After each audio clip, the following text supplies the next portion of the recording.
pessoal! Alunos do terceiro ano, tudo bem com vocês? Espero que sim. Na aula de matemática de hoje, então, nós vamos corrigir as atividades da aula anterior, que nós falamos um pouquinho sobre os pictogramas. E aí, vocês conseguiram identificar o que é um pictograma? É fácil, né? Bem tranquilo. Vamos lembrar que os ícones, que são os desenhinhos nos pictogramas, eles equivalem a uma quantidade que será descrita no pictograma que você encontrar. É muito mais tranquilo de observar os números ou de ler a mensagem que está sendo transmitida, a informação, né? Do que em gráficos. Mas a gente vai alternar nas nossas aulas, nas avaliações, para a gente conseguir observar, então, os pictogramas e também os gráficos, que é bem importante, né? Nós sabermos a diferença de um e outro, e também porque no nosso dia a dia nós vamos encontrar essas duas informações, né? Tanto em gráficos quanto em pictogramas, certo? Então vamos lá, peguem o livro de matemática de vocês na página 88 e nós vamos corrigir então. A questão de número 1, a Prof. leu com vocês na aula anterior, né? E aí nós deveríamos ajudar o Olavo, então, a completar o pictograma, desenhando os ícones que faltavam. Lembrando que, no final da pesquisa, 35 cadeirantes da Cidade das Flores e 25 cadeirantes da Cidade dos Pássaros responderam à pesquisa, né? Assim, o Olavo decidiu então fazer outro pictograma, no qual cada ícone representa 5 cadeirantes. Agora nós temos que saber que cada ícone, ou seja, cada desenho que se repete, representa 5 cadeirantes. Então vamos lá. Cidade das Flores, o Olavo fez 5, 10, 15, 20. Falta quantos desenhos para a gente completar aqui?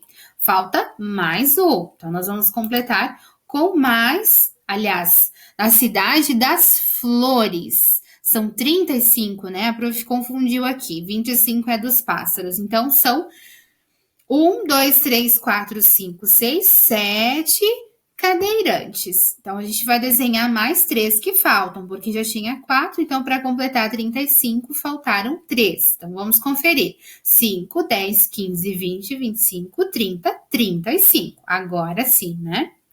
E agora, para a Cidade dos Pássaros, sabendo que cada cadeirante, cada desenho, cada ícone equivale a 5, e na Cidade dos Pássaros, 25 responderam, então nós vamos completar. 5, 10, 15, 20, 25, ou seja, vamos fazer 5 desenhos ou 5 itens, certo? Perfeito. E a número 2? O pictograma abaixo mostra a capacidade máxima de pessoas de cada ginásio esportivo de uma cidade. O colossal, 4 camisetas, sabendo que cada uma das camisetas corresponde a 300 pessoas. Então, cada camiseta dessa equivale a 300 pessoas. Nós temos o ginásio magistral e também o Olimpo. E agora nós vamos responder as questões. Na letra A, qual é a capacidade máxima do ginásio colossal? Então, nós vamos fazer a adição. 300 mais 300, 600. 600 mais 300, quanto vai dar? Vamos obter um total de 900. 900 mais 300, vamos chegar a 1.200 pessoas, correto? Muito bem. Gente, se vocês não conseguem fazer cálculos mentais, é normal. Tem pessoas que têm um pouco mais de dificuldade, né? Então, precisam registrar. Então, vocês vão registrar aqui, 300 mais 300.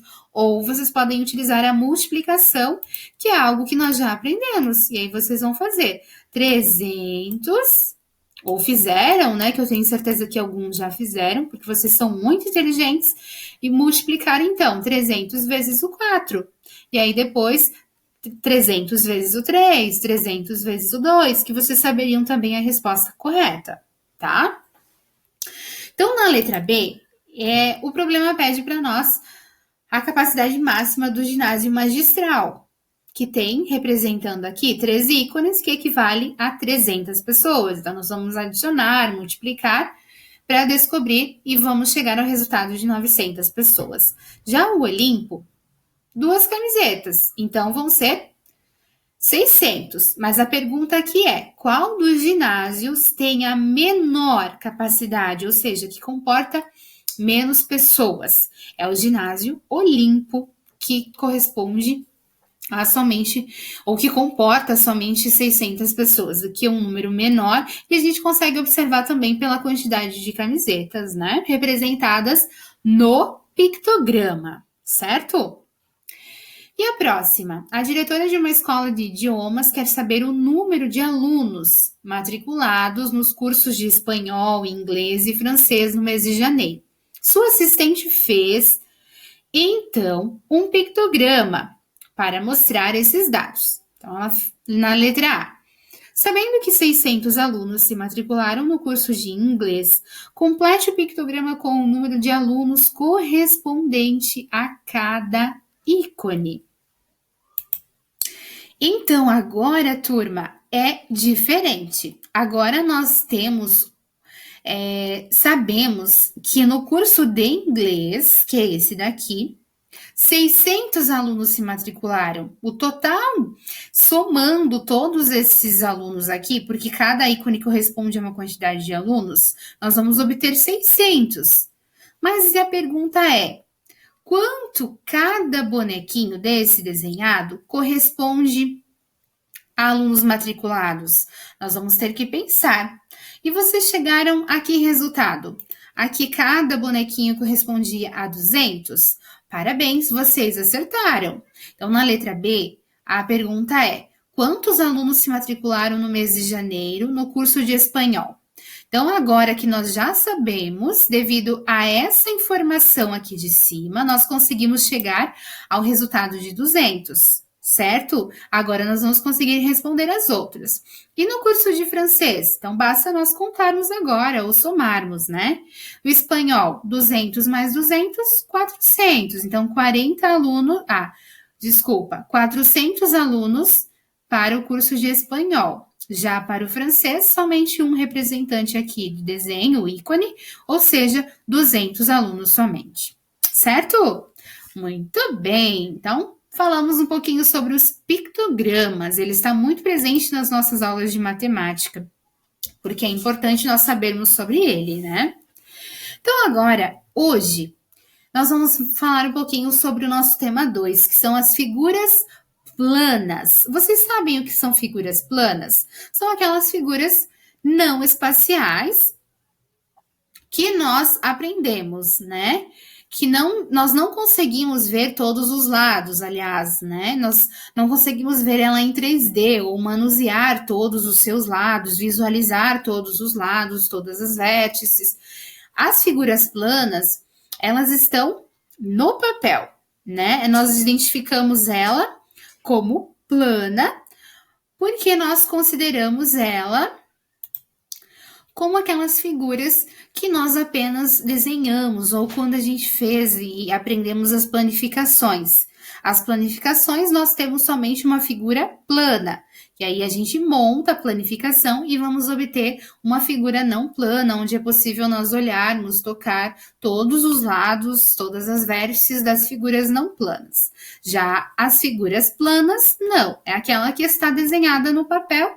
Conseguimos também observar outras características, elas fazem grupos, são divididas em grupos também, agrupadas, mas é bem diferente das figuras não planas que nós aprendemos anteriormente, tá? Então, inclusive, hoje nós vamos falar sobre os polígonos, que são algumas das figuras planas. Quais são, então, as figuras planas mais conhecidas que nós visualizamos no nosso dia a dia? Nós temos, então, o círculo, o quadrado, o triângulo, o retângulo, o trapézio, o hexágono, o pentágono, o paralelogramo e o losango. São essas as figuras não planas que nós conseguimos observar no nosso dia a dia, né? As figuras planas com 3 ou mais lados nós chamamos de polígonos. E por que polígonos, que vai ser o nosso assunto de hoje. As figuras planas é dividida em polígonos, então é isso que a gente vai aprender hoje. Então, olha só, o Caio e a Melissa, eles pintaram na aula de arte. O Caio fez o seu desenho e ele diz assim: no meu mosaico só há polígonos. E a Melissa fala: no meu mosaico não há polígonos. Olhando, só observando, sem a prof explicar por que é um polígono, vocês conseguem tirar uma suposição, analisando somente as imagens do desenho dos dois? Por que o da Melissa não é polígono e o do Caio são imagens, o mosaico só há polígonos? Vocês conseguem identificar? Então, vou explicar para vocês. O Caio desenhou somente polígonos porque as figuras que ele desenhou, têm o contorno, ou seja, ela é formada por apenas segmentos de reta, ou seja, ó, todas as figuras têm linhas retas, nenhuma tem uma linha curva, como fez a Melissa aqui, né? Ó, a linha ondulada, curva, que se encontram uma com a outra, se cruzam. Então, bem pelo contrário, o Caio desenhou figuras somente com linhas, ou que a gente chama de segmentos retos, e linhas que não se cruzam. Então, uma figura, ela vai se completar com segmentos apenas retos, e nenhuma linha de um lado e nem do outro vão se encontrar, ou se cruzar. Já o da Melissa, todas as figuras que ela desenhou aqui, têm forma arredondada, curva, né? Nenhuma tem segmento reto. Por isso, a dela não é polígono e a do Caio, todas são consideradas polígonos, tá? Vou repetir mais uma vez. Então, polígonos são as figuras que possuem segmentos de reta e que não se cruzam. Por isso, são consideradas polígonos, tá bom? Então, vamos observar aqui no quadro abaixo as figuras verdes não são polígonos. Quais não são polígonos, então? Essa figura aqui, as verdes, né? Esta e esta. Já essas outras que a gente vê aqui, essa daqui, esta, a gente não sabe o nome porque elas são polígonos, né? São apenas figuras com segmentos reta e sem se cruzar. E a gente vai identificar por que essas com o X azul são polígonos e essas de verde, as figuras verdes, não são.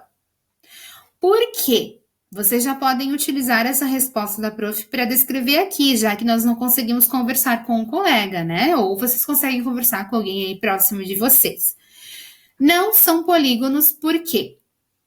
Porque essas figuras verdes, elas não tem, aliás, elas têm o contorno formado por linhas curvas ou parcialmente curvas, né? Como essa forma aqui, que é quase uma forma circular, não tem segmento reto. Essa daqui até tem alguns segmentos de linha reta, mas depois aqui é composta por um segmento parcialmente curvo, então também não pode ser considerada um polígono. E essa daqui, porque os segmentos se cruzam, né? Ó, essa linha cruza com essa e essa para lá. Então, tem segmentos ou linhas que se cruzam. Por isso, essas três não são consideradas polígonos. Já as amarelas, sim, são polígonos, pois possuem segmentos retos e não se cruzam. Os segmentos que a prof fala são as linhas, tá, gente? Os lados. Que a gente vai aprender também que as figuras geométricas não planas, os polígonos, eles também têm lados e vértices. Isso mesmo. Vamos observar agora, então, que vocês já sabem o porquê algumas são consideradas polígonos. Então, vamos analisar aqui um polígono que aparece no mosaico do Caio. E aí a professora já está explicando para nós. Esse polígono tem 5 lados e 5 vértices. Ele se chama pentágono. A gente viu algumas figuras geométricas não planas, né? Pirâmide de base pentagonal, prisma de base pentagonal. Por que pentagonal? Porque ele tinha 5 lados, certo? Então, agora aqui nas planas também vai ser a mesma coisa. Nós conseguimos observar alguns lados que nós chamamos os lados de linhas, das linhas, né? As linhas, no caso das figuras não planas, são os lados. Então, temos 1, 2, 3, 4, 5 lados. E vértices. As vértices continuam sendo as pontas, aonde os segmentos se encontram. Então, nós temos 1, 2, 3, 4, 5. Por isso que essa figura geométrica plana é um pentágono, por ter 5 lados, certo? Conseguiram identificar? Então, agora vocês irão fazer.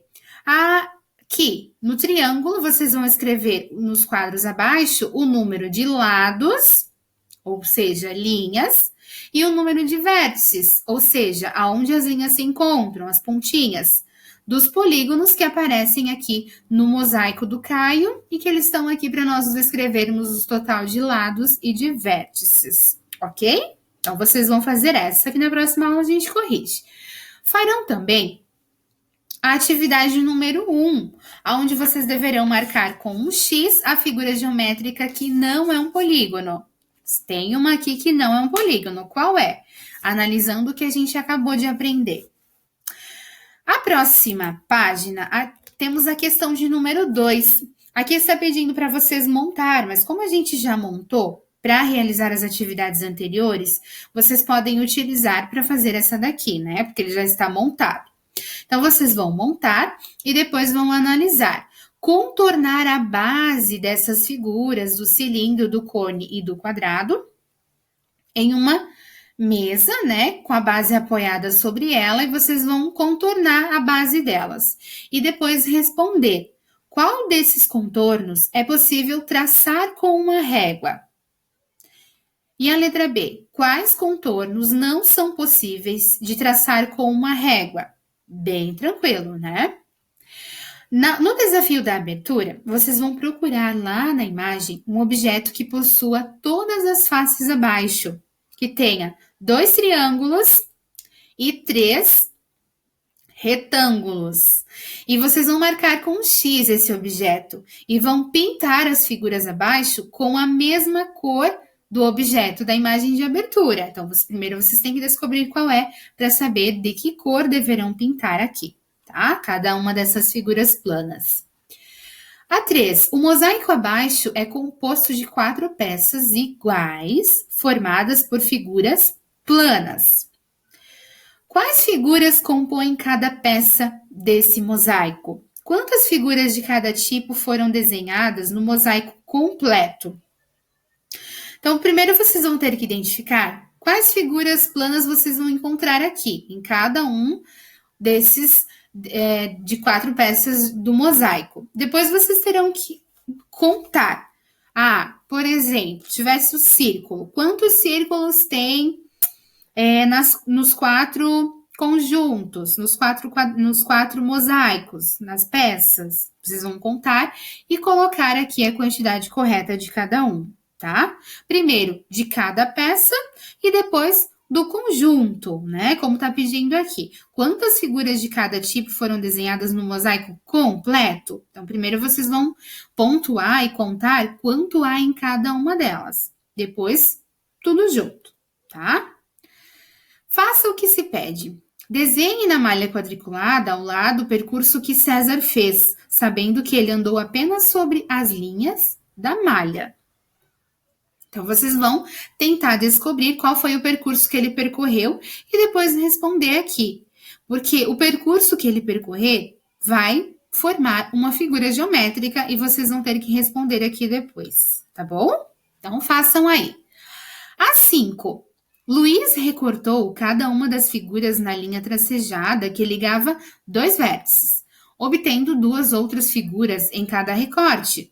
Então, ele recortou e obteve outras 2 figuras. Aqui é um trapézio. Ele recortou e ficou outras figuras. Aqui é a mesma coisa. Então, letra B. Quantos lados tem cada figura verde que Luiz obteve?